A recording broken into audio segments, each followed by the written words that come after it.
Alice has been kidnapped. Alan, please help me. Alice? You'll do exactly what I say if you ever want to see your wife again. I can't tell anyone except my agent Barry. Damn it, Barry, they'll kill her! You're my best friend, and I'm worried that you're not right in the head. The ransom is a manuscript I supposedly wrote that's coming true before my eyes. It happened just the way it was on that page. So dark. I have found only a few scattered pages. I want the entire manuscript. The deadline is in 2 days. I found Mr. Wake's pages. Good girl. How the hell did she get her hands on the manuscript anyway? I don't know. She's resourceful. I told you were too hard on her. Listen, I found out all sorts of interesting stuff while I was digging around. Yeah. Mr. Wake, it's Sheriff Breaker. We have an FBI agent here, Agent Nightingale. FBI? He's anxious to see you. You'd better come to the station. Okay, I'll be right over, Sheriff. Let's make this quick, huh? Help you folks? Name's Randolph. I'm the manager. We're looking for Rose. Works as a waitress down at the diner. Rose, sure. Nice girl. Who wants to know? I'm Alan Wake. The writer, huh? I heard on the radio you were visiting. Well, I'll show you her trailer. That Rose, she's a nice girl. Always pays her rent on time.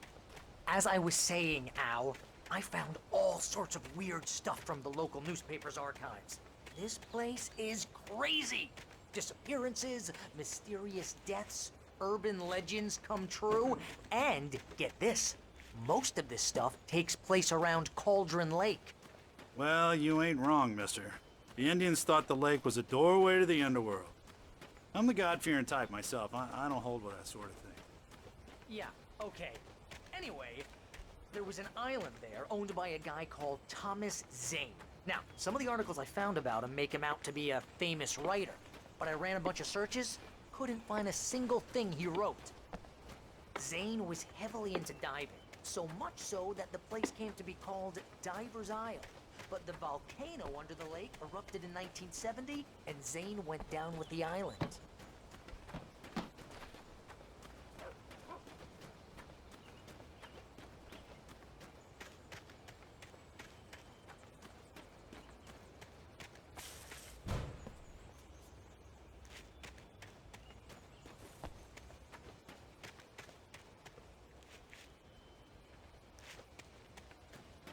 Come on, mister. I'll take you to Rose's trailer.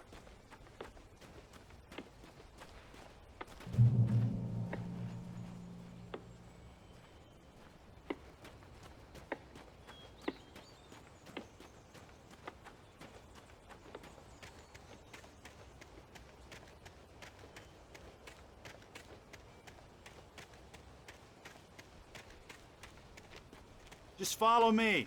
It's not far.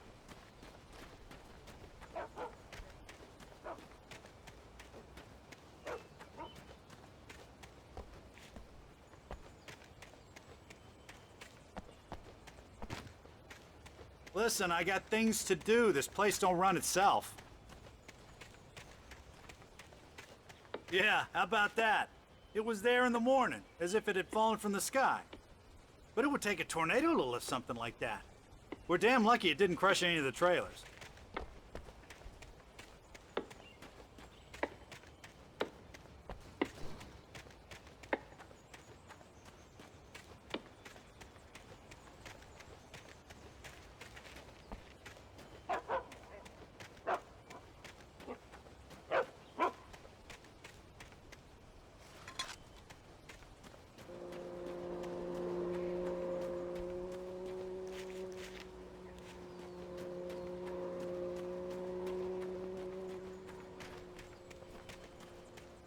Oh, give me a break, mister. Can we just get a move on?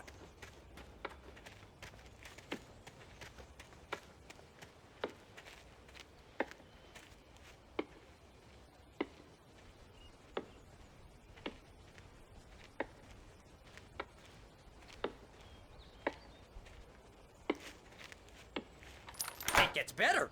A local girl, Barbara Jagger, drowned in Cauldron Lake just a week earlier. They were lovers. Sure, Jagger's a local spook story. The Scratching Hag comes for you in the dark. Childish stuff like that. Anyway, Al, I'm just getting to the best part. All of the articles about this stuff were written by Cynthia Weaver. I asked around, and she's that crazy bag lady you met. Yeah, anyway, she knew both Jagger and Zane before they both died, and she had some kind of a breakdown.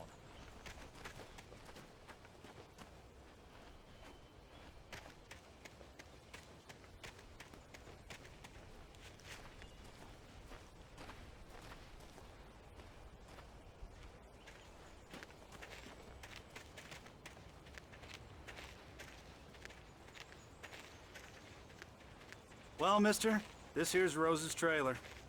You mind me asking what you want with her? We're just here to talk to her, pal.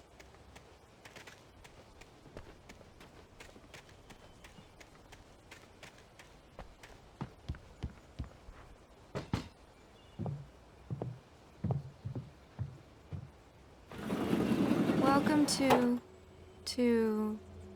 Oh dear, Mr. Wake. I'm so glad you're here. Rose, you have my manuscript? Oh. Oh, yes. Yes. Please, come in. Hey, this is really good!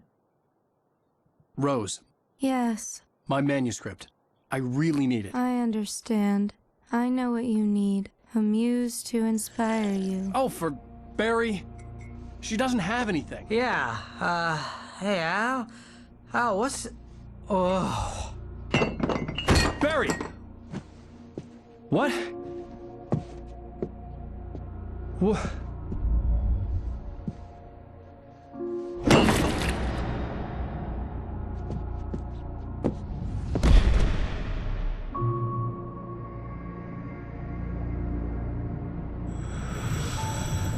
It's coming for you, hiding in my barber's skin. I'm too weak to stop it. You must turn the lights on. I promised I'd come visit you and your lovely wife. You must finish what you started. I insist. You must turn the lights on. Turn the light on. Back to work, boy.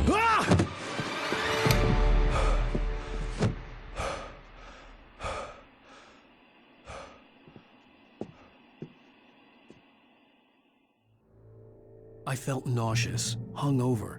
Only anger kept me going. I can't tell reality from dream anymore, but it seems I have an imaginary editor to help me. She's an old woman in a funeral dress. I call her Barbara Jagger. She's very strict. I'm writing faster and faster. My manuscript is being heavily revised. The edits are getting very aggressive, and each day there's less of me and more of her. I hate it, but I know she's right. She promises me I can save Alice this way. She knows more of this than I do. About the complex incantation I'm attempting. About this place. She's worked with another writer under similar circumstances, Thomas Zane. The genre of the story seems to be shifting. It's turning into a horror story. I'm getting close. I can feel it.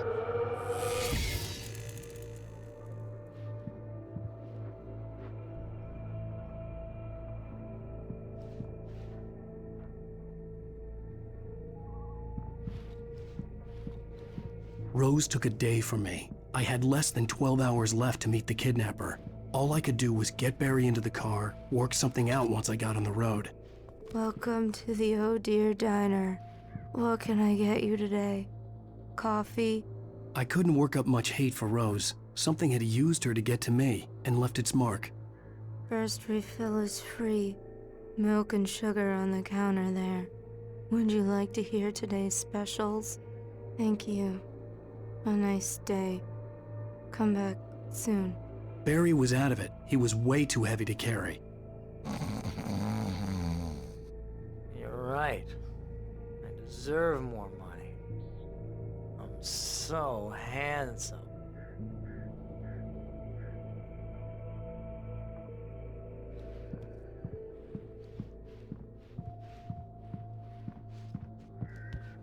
My gun and flashlight were gone.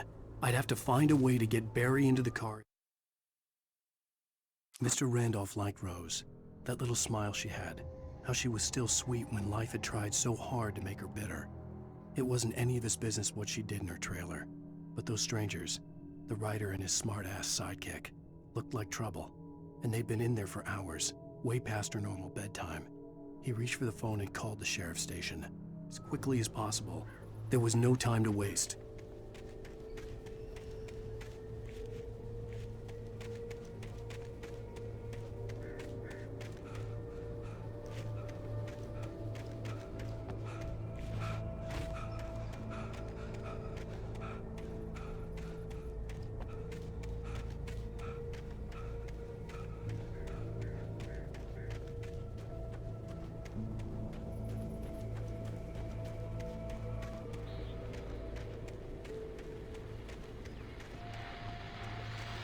I just stepped outside to catch a breath of fresh air. Let me tell you, the weather's getting heavy. Nights like this make me especially glad I'm here talking to you and not home in bed. Once the weather takes a turn like this, I can't sleep at all. It's all tangled bed sheets and dark thoughts, punctuated by the occasional plunge into nightmare. Is it just me? Well, perhaps it is. But I hope I can make the night a little bit easier to get through. Culver, you're on KBF FM. Hey, Pat, it's Walt Snyder. What's on your mind, Walt? Well, I am the way you are, but, I can't sleep either, you know? I just been staring out the window here, trying to make sense of it all, but, I ain't been drinking either, you know, I just... Well, you sound like a man with a problem, Walt. I had argument with Danny, and, then I got in trouble with the law, and, I'm just, I heard something like that, Walt. Yeah, well, Danny's my best friend, and, they let me out on bail today, and now I'm just alone here at the window, waiting. Man, and there's something in the air tonight, man. I was just outside looking up at the sky above our broadcast tower thinking the same thing. What are you waiting for, Walt? I don't know. Something's gonna happen. I think I better go. Well, Walt, maybe... No, thanks, Pat. Well, good luck to you, Walt. Hang in there. Let's take a little break, folks. This weather's really something else, huh? How can I be sure that you will walk away? Why'd you love this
Oh, you're gonna get it now.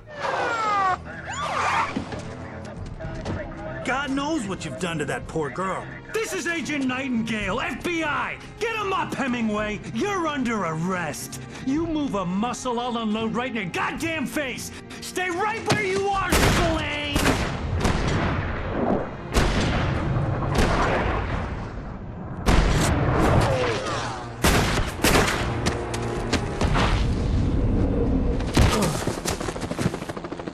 What are?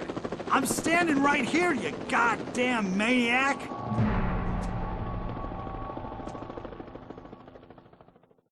I hated to leave Barry behind, but there was no way I'd miss my appointment with the kidnapper. Give it up, Mr. Wake! Come on! Take it easy on him! Get after it! Don't let him get away! Move it! Move it! Move it! Let him get away!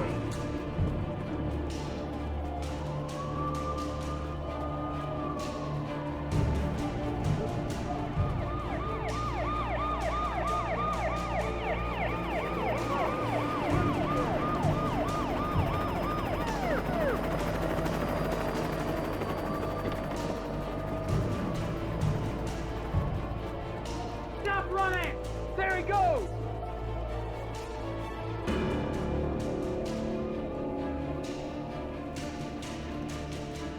Okay, men, keep your eyes peeled. He's gonna try to make it through here.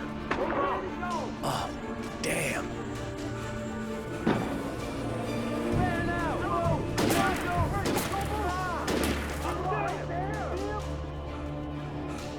God damn it, where did he go?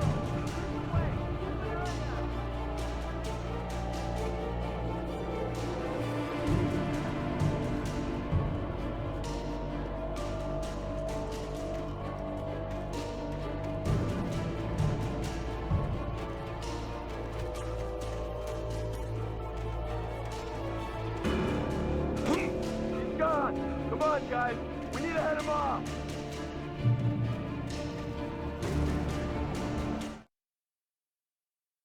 For decades, the darkness that wore Barbara Jagger's skin slept fitfully in the dark place that was its home and prison. It was hungry and in pain. It dreamed of its nights of glory when the poet's writing had called it from the depths and given it a brief, terrible taste of power and freedom. The rock stars had stirred it from the deep sleep the poet had sunk it back to in the end. When it sensed the writer on the ferry, it opened its eyes.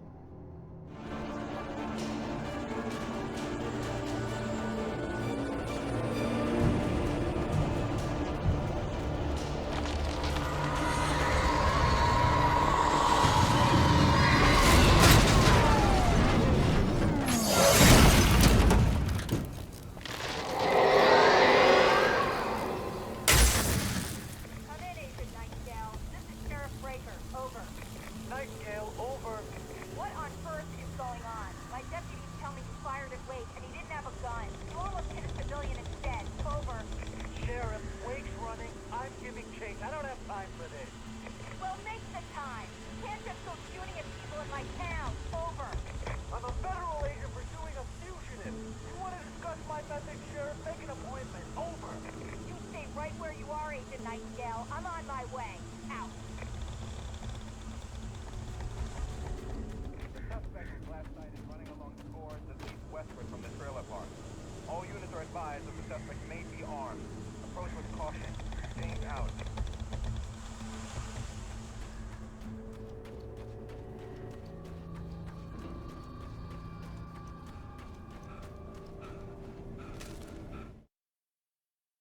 Rose didn't know how the strange old lady got in her trailer, and she looked wrong somehow. The woman showed her teeth in an approximation of a smile and traced a finger down Rose's cheek. "Pretty girl," she said. Rose felt as if she was falling asleep, but her knees didn't buckle. The crone spoke in a whisper, her words ice cold and dark in Rose's ear.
This horror was everywhere I went, circling me.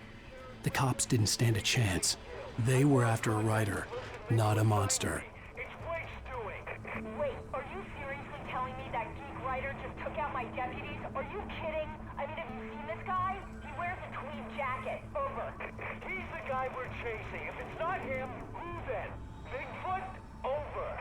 I don't know yet, but I'm not in the habit of jumping to conclusions. That tends to come back and bite you in the ass. Out.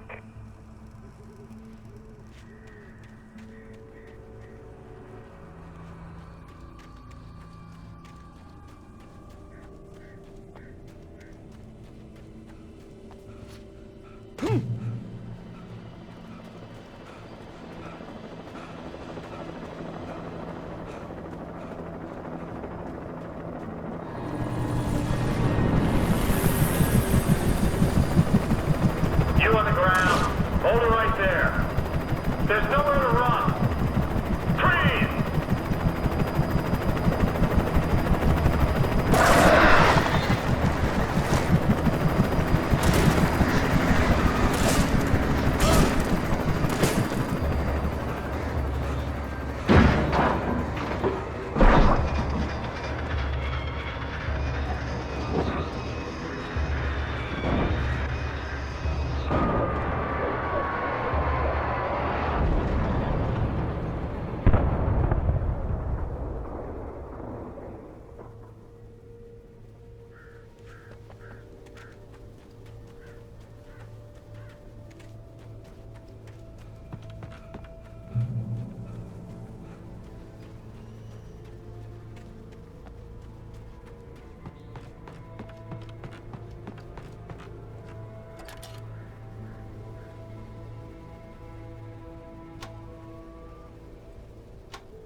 This is James. Mulligan Thornton. Thornton here. James, we got both Wheeler and Rose in custody. They didn't put up a fight or anything. Why, they were... Hey, Mulligan, what are you... Come on! Sit down and give me that. James, Mulligan here. Over. Go ahead, Mulligan. Over. We got Wheeler and Rose here. Wheeler's drunk or hopped up on something. Speaking of which, that Fed had a pretty distinctive whiff of Otis Scotch about him, if you know what I mean. Over. I don't have anything on that, Deputy Mulligan. Over. Well, whatever. Anyway, Rose is just being plain weird here. You better get Doc in to take a look at both. Over. Gotcha. You better get them here quickly. The, Fed's gonna want to interview Wheeler. Over. Oh, yeah, I'll bet he does. Looks like they have a lot in common. Mulligan out.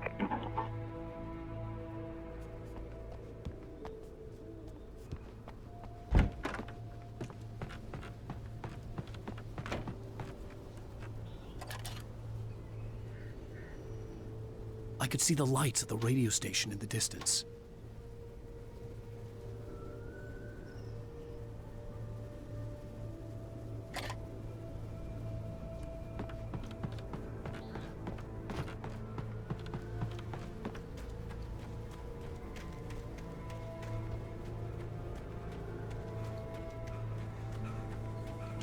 I imagined that the broadcast tower in the distance was part of the local radio station.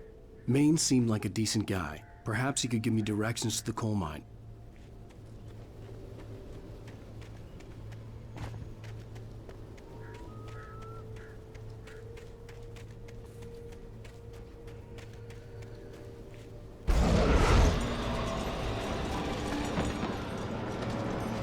Unnatural shadows clung to the gate. The darkness that was after me was trying to stop me. I wouldn't get through without one.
It took me a moment to recognize the flashbang grenades. They were an ideal weapon for my situation. Team 1, come in. Over. Team 1, this is Sheriff Breaker. Report. Over. Team 2, come in. I need a report. Over. Come on, guys. Talk to me. Come in, please. Over.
FM with Pat Maine. It's Milt Peabody, Pat. What's on your mind, Milt? Well, I live near the trailer park, Pat, and there's a big ruckus going on over there. Well, that's just up the road from me, too. What's going on, do you know? I don't know, but there's a bunch of police cars there, lots of sirens, a helicopter buzzing around, and I think I heard some gunshots. Gunshots? Yes, sir, like from a pistol. So can you find out what's going on? Because it's just next door and they're popping off guns there. They're still shooting? No, it was maybe 10-15 minutes ago. It sounds serious, Pat. I'm telling you, it don't sound like no party. Well, I'm certainly going to give the station a call, Milt. Okay. You'll hear it here as soon as I hear from them. Okay, thanks.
Touched by the dark presence, Rose was lost in a dreamland where everything was drawn in black and gray crayons.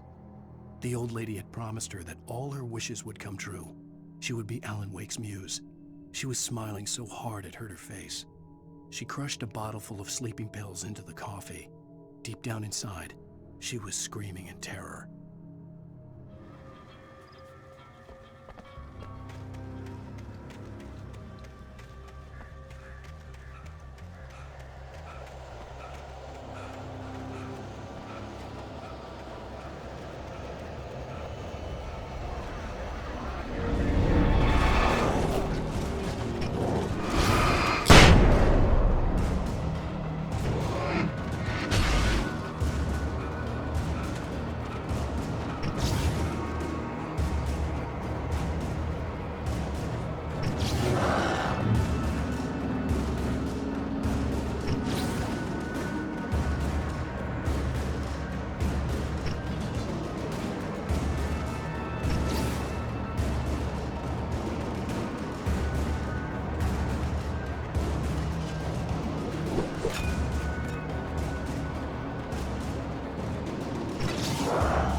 I hoped Maine could lend me a car to get to the coal mine.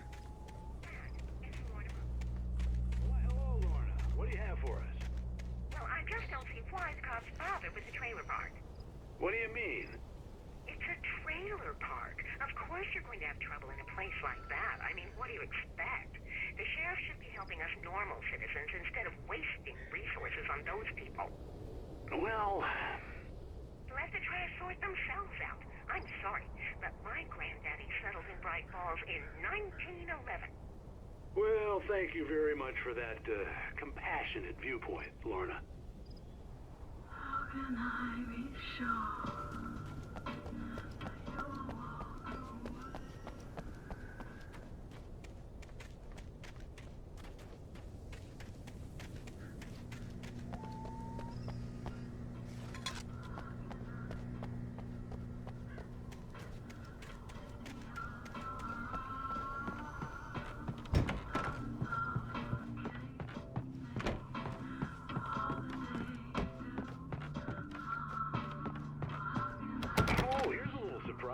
The famous writer Alan Wake just walked in. Folks, I'm going to see if I can talk him into an interview. Come on in, Mr. Wake. Oh, I'm so glad you could find the time to do this, Mr. Wake. Nowhere to run now, Dan Brown. You back away from me. Don't hurt it. Whoa. Everyone calm down. Put the gun down. We're all friends here, right? Cool your jets, Nightingale. We got him. Judas Priest! What the hell's the matter with you? There's a civilian in there.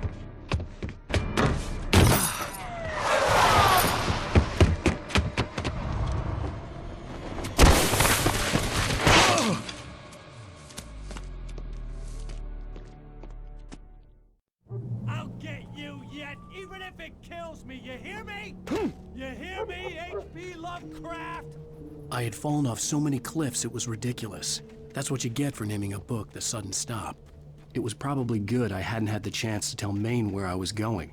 I'd have to lose the cops and find my own way to the mine.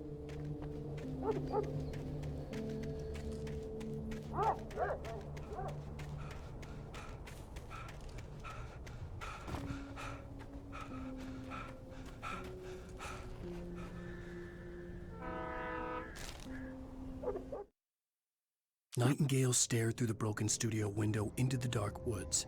He turned around, started to walk out, but Maine grabbed his arm. "Young man, you almost shot me. You don't shoot off rounds at people like that. What's the matter with you?"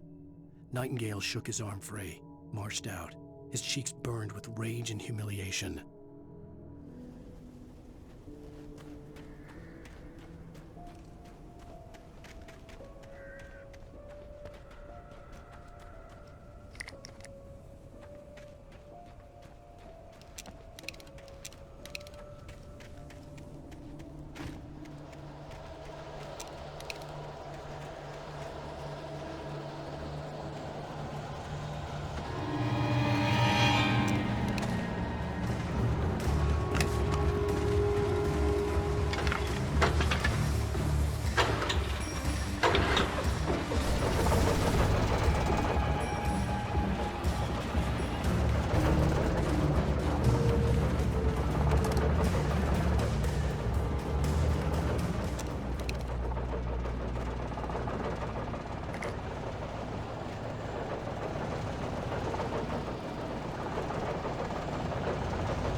Danny had stepped out, but what stumbled back in was something else. Something alien.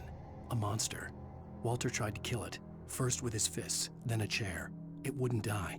Instead, it kept coming, unaffected by the beating it had taken. After Walter managed to kick it down the cellar stairs, fear took over. He ran, got behind the wheel, gunned the engine.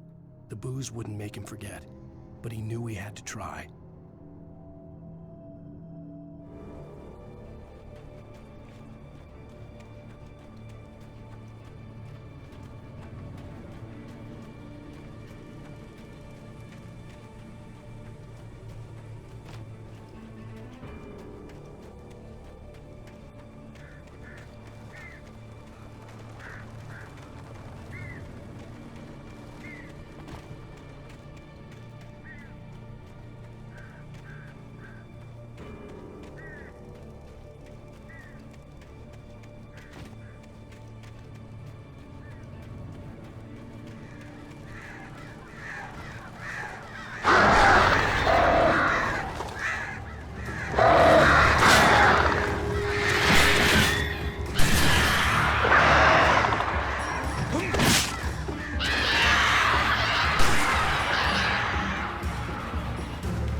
There was no sensible reason for the power company work lights to be here.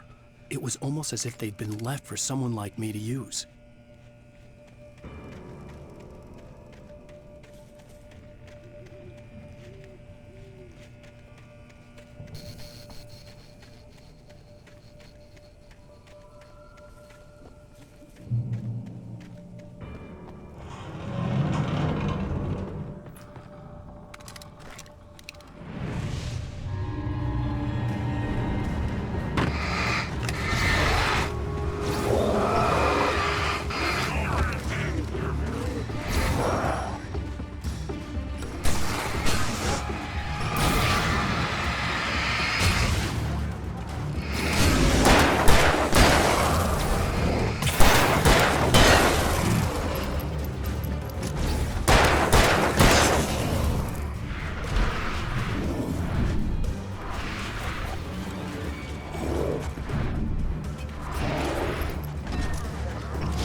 The bulldozer's engine roared to life. Mud and rocks flew as it fought for traction.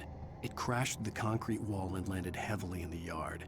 If it were an animal, it would have shaken its head after the impact, fixed its eyes on me, and charged.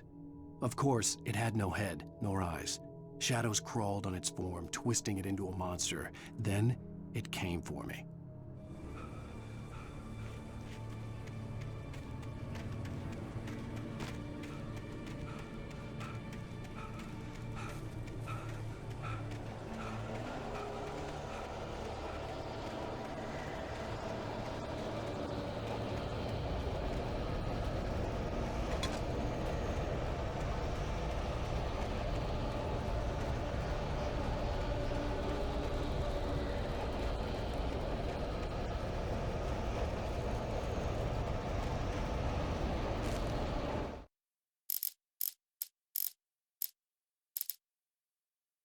Sarah trusted her gut, and her gut said Agent Nightingale was an asshole.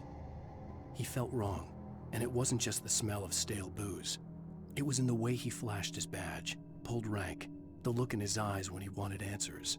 Where was Alan Wake? What was this about an accident? Where was his wife? And most importantly, why did she let Wake go? He wouldn't answer her questions. Federal business was all he'd say.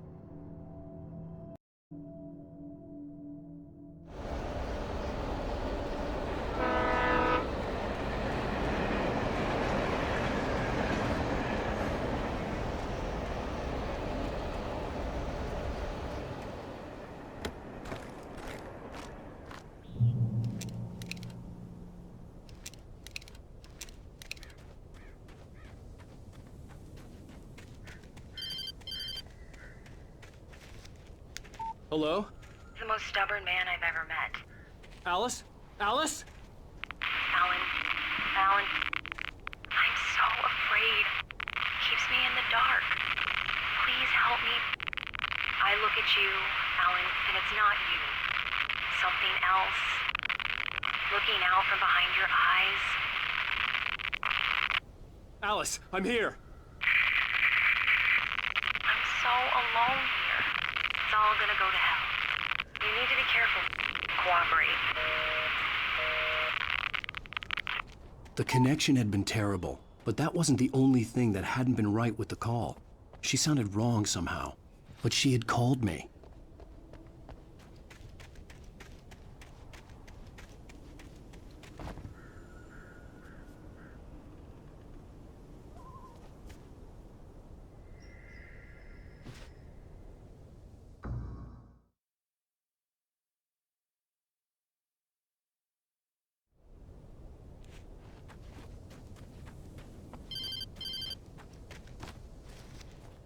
Hello?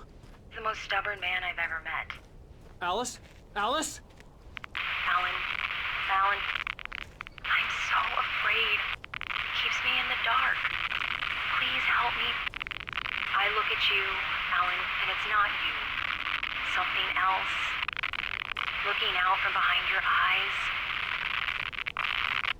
Alice, I'm here. I'm so alone here. It's all gonna go to hell. You need to be careful. Cooperate.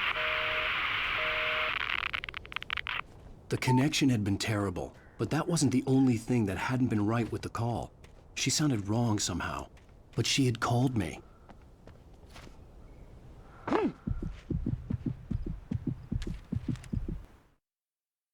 The pipe wrenched itself loose from the bridge's steel framework. Wrapped in darkness, it floated in midair, twitching. For a moment, I didn't understand what I was looking at. The heavy object lurched at me with impossible force. I threw myself out of the way, but just barely. When I turned my flashlight on it, it shook in a dark rage before it flew at me again.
I could see a railway bridge up ahead, and a warehouse of some sort on the opposite shore.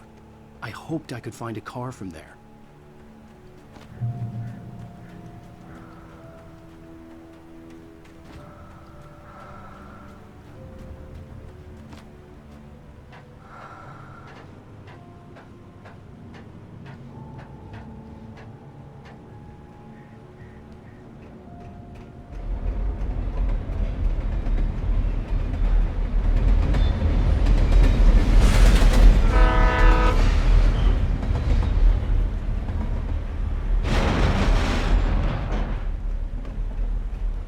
The darkness that was pursuing me was growing stronger, and it was taking over everything in its path.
I slammed the door shut right in his smug face.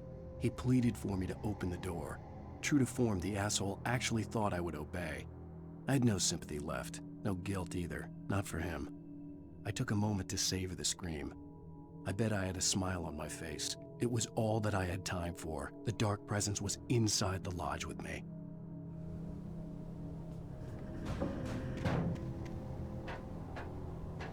As a teenager, just starting to get interested in writing, Stephen King had been a source of inspiration to me. I thought about all the inanimate objects that had come to life in his books.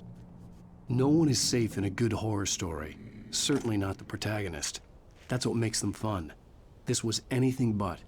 The darkness could possess anything, and it was getting closer.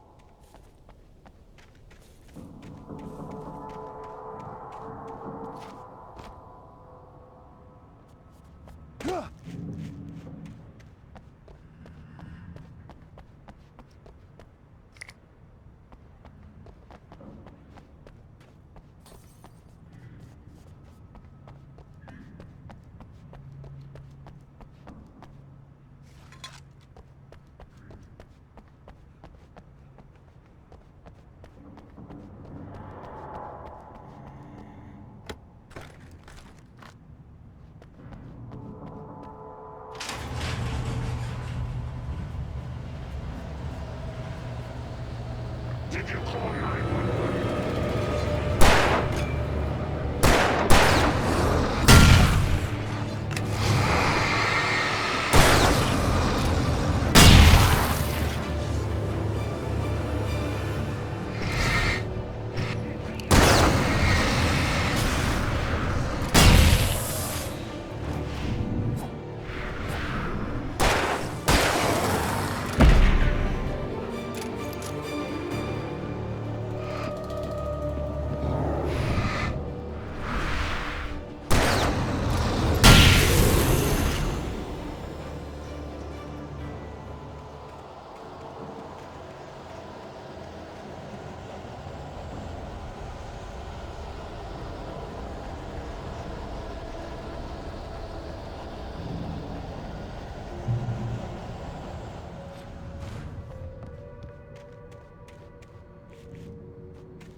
We take the facts of our existence for granted, unaware that they are merely a thin veneer of desperate self-delusion, covering a vast cosmos of madness and horror.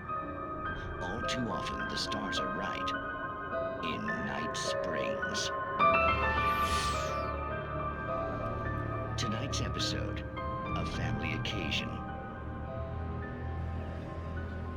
Journalist Alvin Derleth's trip to study the local customs of an insular community in Night Springs has been less than successful. Until tonight. Well, I'm glad you changed your minds about this. Ancient customs, local mythology. My editor loves this kind of stuff. Well, Mr. Derleth, we don't want to feel like we're on exhibition, but you have demonstrated the seriousness of your intent. Oh, I am serious. Really, just do your thing. I'll stay out of your way and observe. Actually, I thought you could assist us. I'm afraid we are a man short. It would provide you with an intimate perspective. Could I really? Of course, Mr. Derleth. Well, I guess that's the least I... What would I have to do? Oh, here. Let me show you with a kiss. What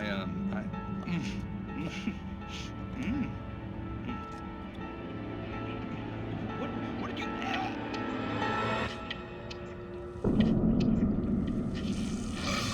Oh, Mr. Derleth, you have well pleased Nixie Perka, the dweller in flesh. Your body shall host his 1,000 young, and all shall be glory.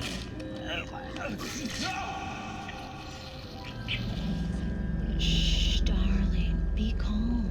Shh. Alvin Derleth learned a harsh lesson. If you go looking for mythology, it may come looking for you. And such quests always bear fruit. In Night Springs.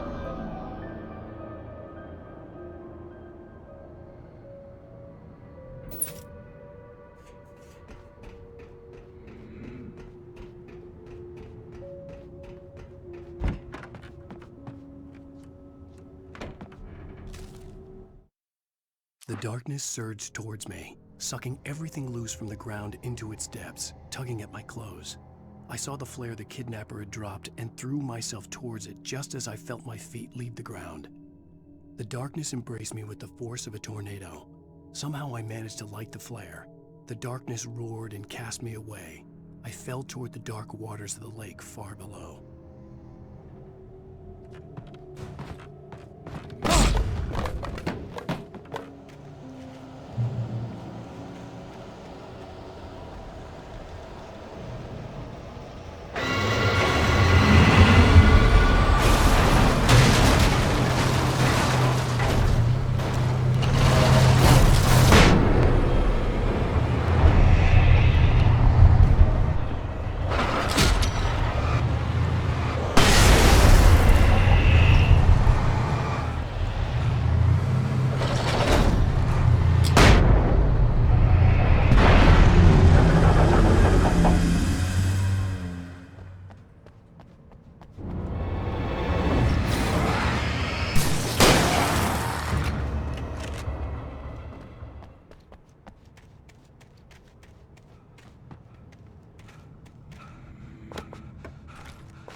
I'd never been this glad to see the sunrise.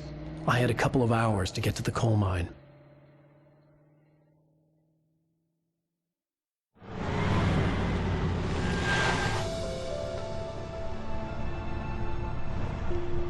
The coal mine wasn't far now.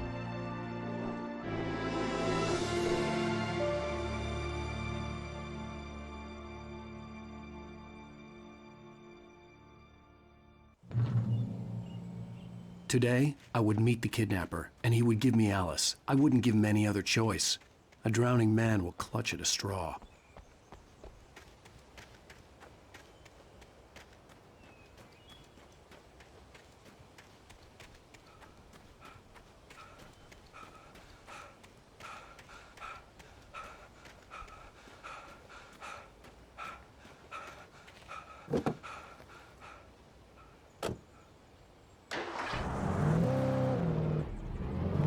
Little by little, without realizing it, I'd come to believe that the story in the manuscript was coming true. The current of its narrative had taken me deeper and deeper into dark waters. Alice had been taken from me. Barry was probably in jail. I was a fugitive from the FBI. The whole world taken over by the dark presence was trying to destroy me.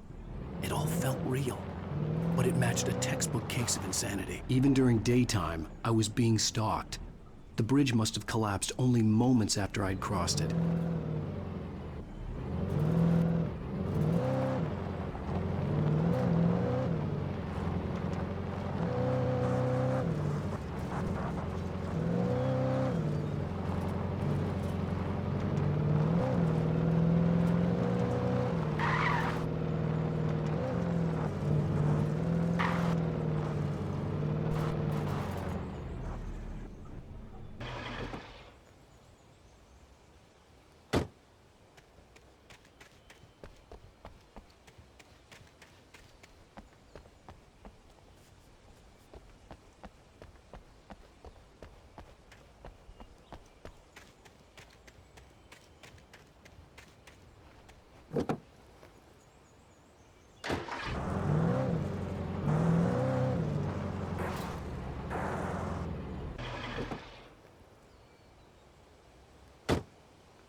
This is Pat Maine, and you're listening to KBF-FM. Folks, I want to apologize for kind of abandoning you to that looping music track last night, but I was detained. You see, I encountered a big-shot G-man with an itchy trigger finger who could use a lesson in manners and a boot in the ass. Not necessarily in that order, either. Now, folks, I know I'm not being very informative here, and I apologize for that. I really should just keep quiet, but I'm just so peeved right now, because some people just shouldn't be carrying badges. I'm just glad that our Sheriff Breaker was there to straighten things out. And if someone I met last night is listening, let me just say, I'm sorry if my mouth got you in trouble. I'm pretty sure you're not the bad guy here. Godspeed, son. I hope you know what you're doing. Now, on a lighter note, I'll be talking to Dr. Nelson all morning. But first, a little music.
Welcome back to KBF FM. Hope you enjoyed that tune. Now, Doc, you were talking about life and finding that special someone, that soulmate. Well, you were talking about that. I was saying I don't buy it. Well, see, to me, that's strange, because I always pegged you as a hopeless romantic. You got me there, Pat. But I think love's where you look for it. And you need to do a lot of looking, sure. But the idea that there's that one special person out there for you, and if you miss that chance, it's gone forever and you're forever incomplete. I mean, isn't that depressing? Or, heck, childish even? There's plenty of fish in the sea. And apparently a fisherman has a fishing analogy for everything, but what you're saying, isn't that a little harsh? Well, no. What I am saying is that your potential for finding that connection isn't limited to what's essentially a chance encounter. How is that harsh? Yeah, well, I guess that's a nice thought, but let me say something personal here. Okay. Now, well, I don't disagree with you exactly, but I can't really fit that together with what I feel, what I felt for someone, because she was the one. She was. And I let her drift away from me. Maybe I didn't put in the work, I don't know, but, well, since then, and it was a long time ago, but since then, there hasn't been anyone, not like her. And I'm not saying I dwell on her or haven't moved on. I like my life. I'm not living in the past, but I do miss the way she completed me. You can't argue with the heart, Pat. I'm sorry, folks. I had kind of a scary experience last night, and let's just say it's shaken a few things loose.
For Mott, spying on the writer on the ferry had been a disappointment. His boss had made Wake out to be something special, but Mott hadn't been impressed. He'd gotten a good long look at the wife, though, and he liked what he saw. Mott had fantasized about goading Wake into a fight, but it hadn't happened. Still, he'd get his chance to see if the writer had anything in him. He'd been promised as much.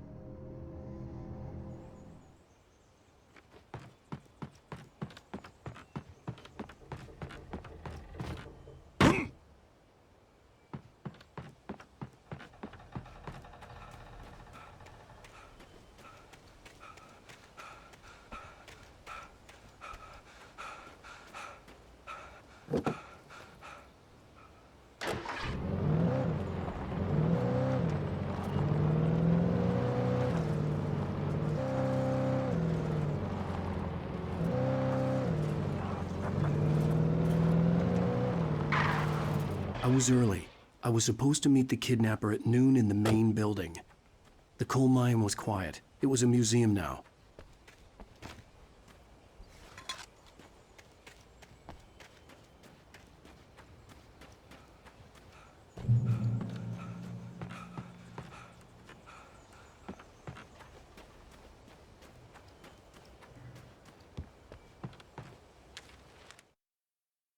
With Nightingale gone and the night wind blowing in through the broken studio window, Maine stared at Sarah.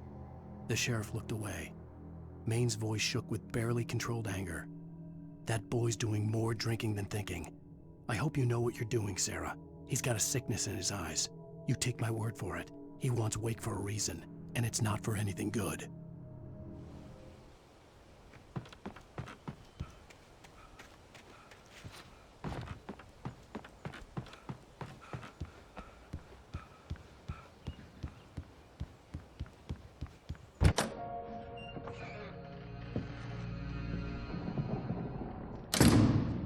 I didn't want to go outside.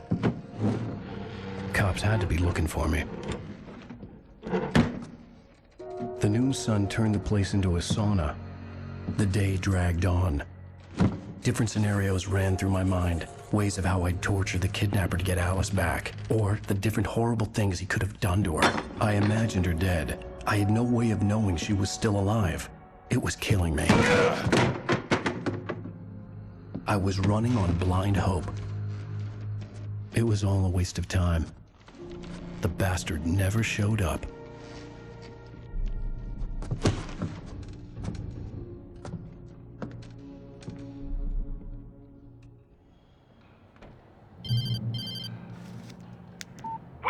Where the hell are you? Change of plans. You know where Mirror Peak is? It's a big mountain north of where you are. You follow the path from the mine, you can't miss it. There's a lookout point there. I'll be waiting. I'm through being jerked around by you. You want to see your wife alive? Because if you do, you better watch what you say to me. Do we understand each other? I want to talk to Alice. Yeah, and I want the manuscript. Don't keep me waiting, Wake. Hello? Hello! Ah! I'm gonna kill him! I had to get to Mirror Peak.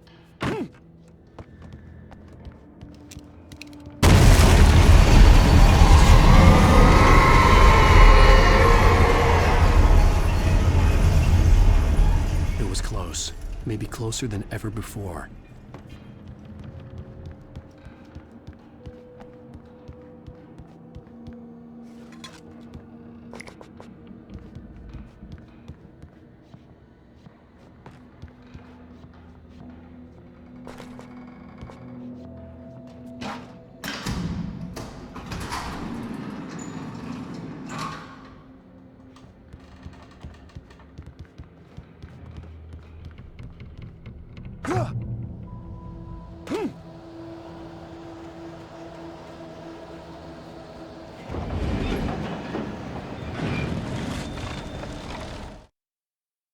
When Thomas Zane fell for Barbara Jagger, it happened fast. She was young, vibrant, and beautiful, full of life. He had never been a very happy man, and without any seeming effort, she had changed all that. Zane felt good for the first time in his life. Everything she did was another piece of a jigsaw puzzle he hadn't even known he'd been missing. And best of all, she made the words flow, strong and sharp. She was his muse.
The only way to reach the hillside ahead was to go through the building. I had to find a way to avoid electrocution.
Some of the taken retained echoes of their former selves, but these were just the nerve twitches of a dead thing. Nothing remained but a shell covered and filled with darkness. In most cases, these puppets were enough for the purposes of the dark presence. But for anything more elaborate, as with the writer, it was different. It needed his mind. And so rather than taking him over completely, it merely touched him.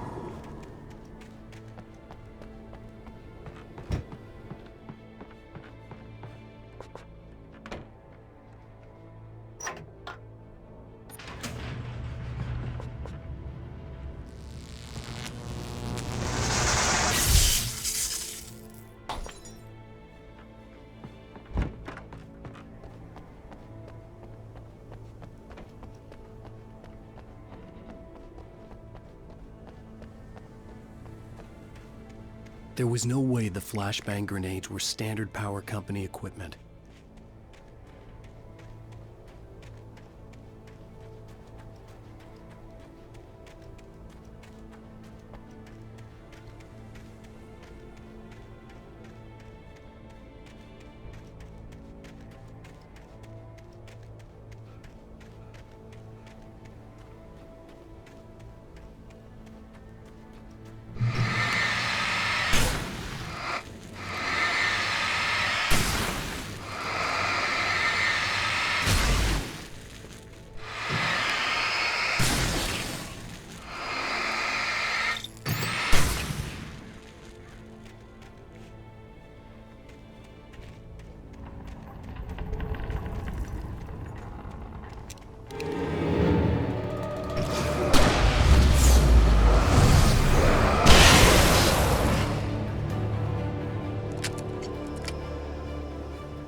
I stared through the bars of the jail cell. Barry stood behind me, swaying on his feet, looking as ill as I felt. Agent Nightingale stood on the other side of the bars with Sheriff Breaker. Nightingale had a stack of manuscript pages in his hand. He seemed unhinged as he gloated. Well, I've got you now, Raymond Chandler. It's all here. All the evidence, including conspiracy to murder a federal agent.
I had no real plan.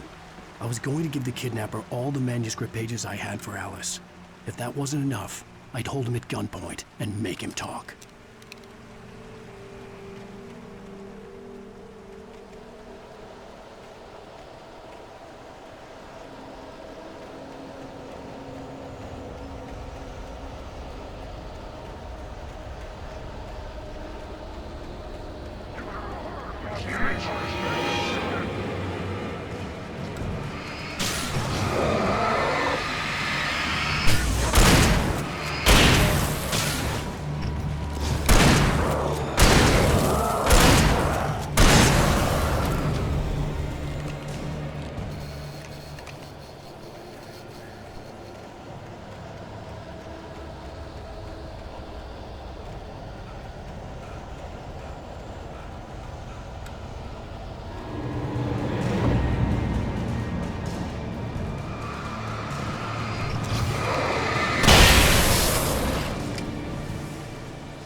The dark presence was moving ahead of me in the same direction I was going. A cold feeling settled itself in the pit of my stomach.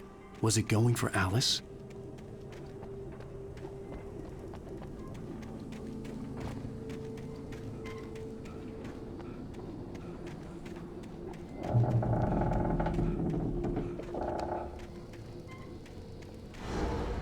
The graveyard shift may cause cancer.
The place was dead, a ghost town.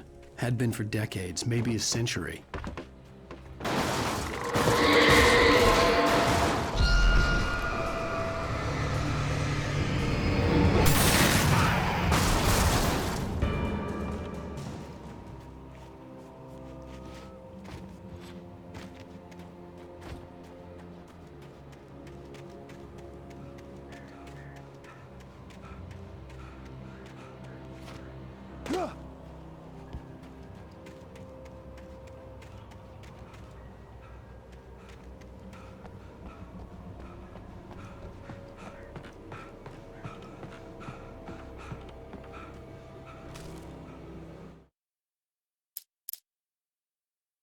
Things were never as simple in real life as in fiction.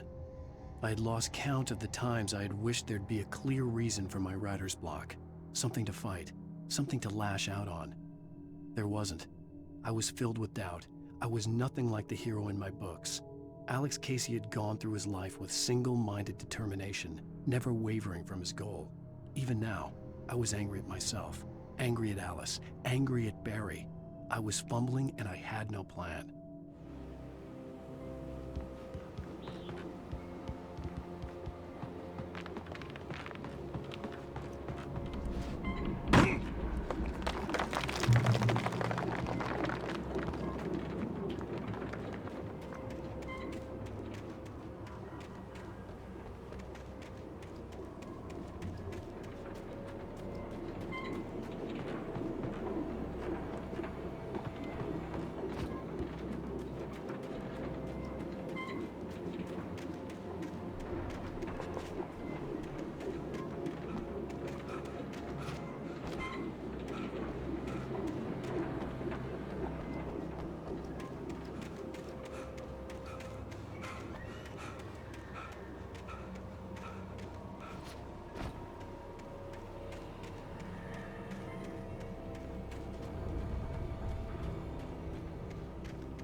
Anything outside of writing is a struggle. I feel ill. I managed to make my way downstairs. There's a shoebox filled with books and papers by Thomas Zane. It's very hard to focus, but I managed to read some of it. He's a poet, and a good one. He writes of muses and creators summoning fabulous things from a magic lake, using his powers to shape the world of a realm of gods and dreams and demons, dark things that wait for a chance to slip through, wearing the flesh of men as disguise. Zane writes about himself, his girlfriend being taken over by a dark presence, about growing scared of the lake. Zane believes it's a mirror to the gaping void of darkness above, where some Lovecraftian presence lurks. I crawl back upstairs. I'll borrow these things for my story. They ring true. They fit.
The kidnapper had sent me a text.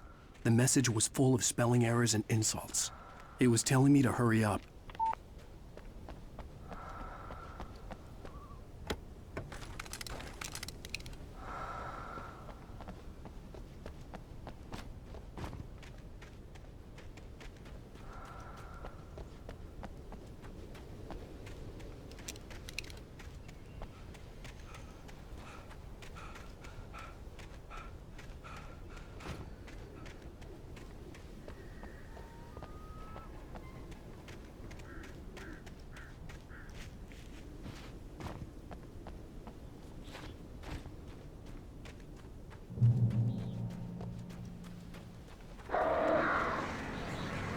Birds.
Without warning, the headache stabbed at my brain.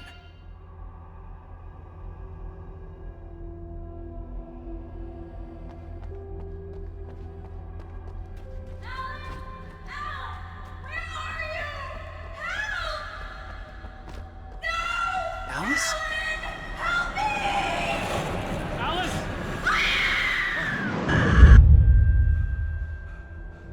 I'm losing it.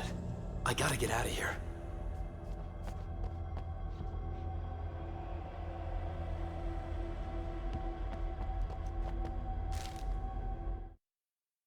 The hunters were big, thick-set men, confident and at home in the woods. They were feeling good, running on beer, ghost stories, and camaraderie late into the night. It did them no good, as they were taken by the dark presence, sucked deep into a darkness far worse than any ghost story they ever told or heard.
Even behind the closed doors and curtains of his grimy room at the Majestic, the local motel, Nightingale could feel the locals' eyes on him, the unrelenting pressure of their judgment. He forced it out of his mind. For all he knew, they could all be under Wake's spell already. You do what you have to do to get the job done. He took comfort from the bottle in his hand. Please, he thought, just let me get through this.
I'd have to make my way up this mine shaft in order to go on. Maybe the machinery could help me with that.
I'd have to make my way up this mine shaft in order to go on. Maybe the machinery could help me with that.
Lightning flashed behind the windows of Cauldron Lake Lodge.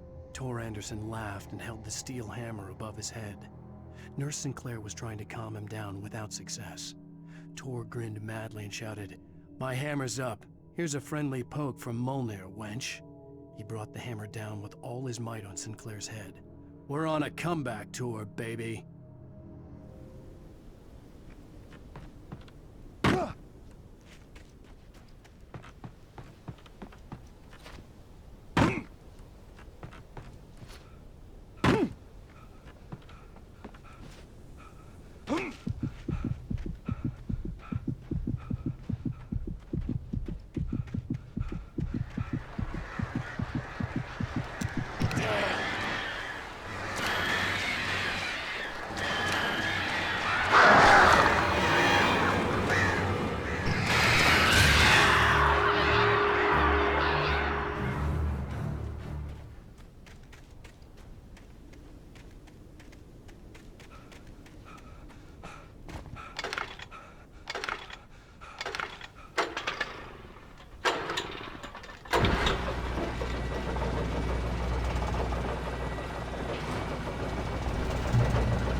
Another cable car. Just great.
Maud had checked all of Stucky's rental cabins.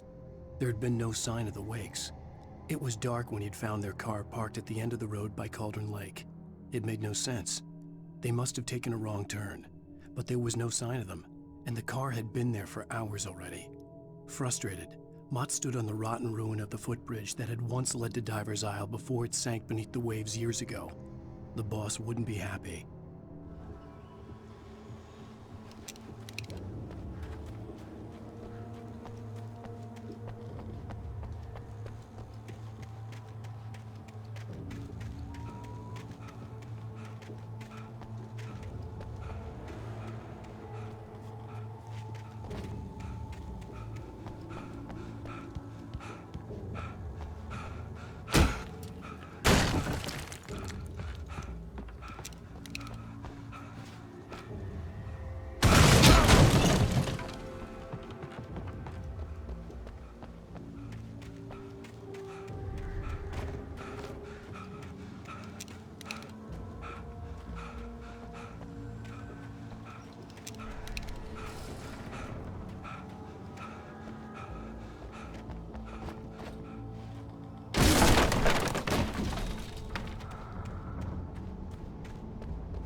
I could see Cauldron Lake. I thought I could make out the spot where the island and the cabin had been.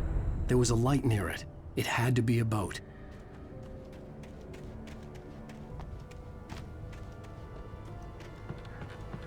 I was close now. I had to get there fast. I tried to hold on to Alice, but her form melted away. I was losing control. Dr. Hartman stood in her place. I wanted to hit him, but my arms were jelly. He smiled. It was a reassuring smile, and I hated him for it. I had to give you a sedative. Don't fight it. You went through another rough period. Right now, it's very important that you stay calm. We don't want you to have another episode. You're a patient at my clinic. Have been for a while now. I dreaded what I would find.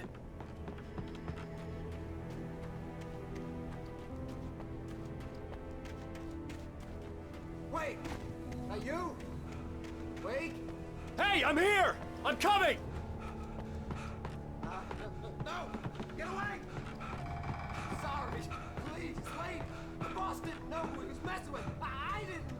I swear I didn't know.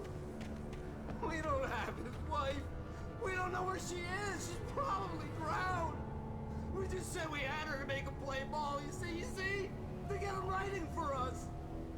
Please. Please. Oh. I'm sorry. Please don't hurt me. Ah! Ah!